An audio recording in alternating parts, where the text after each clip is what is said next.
जात धर्माच्या भिंती नाही समानतेची ओळ आहे.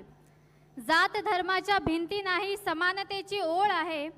या भारताच्या स्वाभिमानाची खरी ताकद आपलं संविधान आहे. युजी बोराडे साहेब, महाराष्ट्र अध्यक्ष, भारतीय बौद्ध महासभा यांना विनंती करीन की त्यांनी आपल्या विचारांनी आजच्या संविधान सन्मान महासभेला संबोधित करावं.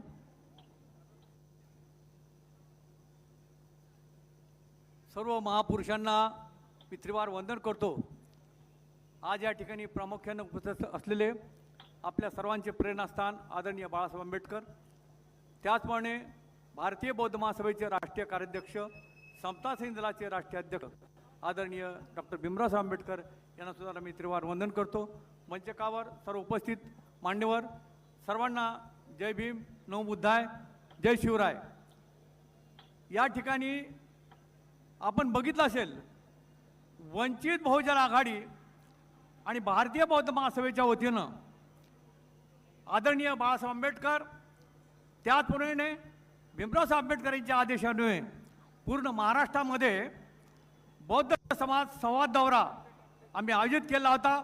त्यामध्ये प्रामुख्यानं राजेंद्र पातोडे, भुईगळ सर, अशोक सोनेने सर, अशा प्रकारे आम्ही भारतीय बौद्ध महासभा आणि वंचित बहुजन आघाडीच्या वतीनं महाराष्ट्रातील जे काही विदर्भ असेल, मुंबई प्रदेश असेल, मराठवाडा असेल, पश्चिम महाराष्ट्र असेल, या प्रत्येक ठिकाणच्या विहारामध्ये आम्ही सभा घेतलेल्या आहेत.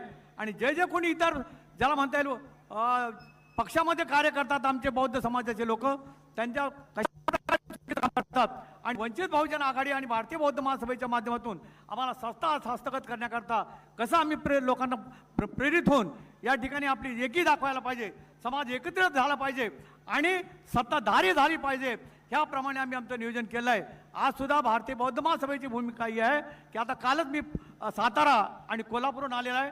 त्या ठिकाणी सुद्धा आम्ही सांगितलं की ज्या ज्या ठिकाणी वंचितचे पदाधिकारी असतील, उमेदवार असतील, मग ते ग्रामपंचायत असो, जिल्हा परिषद असो, प्रत्येक ठिकाणी भारतीय बौद्ध महासभा आपल्याला प्रत्येक विहारामध्ये वंचित करता काम करेल आणि त्याप्रमाणे जास्तीत जास्त संख्येने वंचितचे पदाधिकारी निवडून येतील आणि आपलं सत्ता हस्तगत करतील. मुंबई प्रदेश या ठिकाणी सुद्धा जास्तीत जास्त आपल्याला महानगरपालिका नगरसेवक कसे येतील या दृष्टिकोनाने आम्ही प्रयत्नशील आहोत.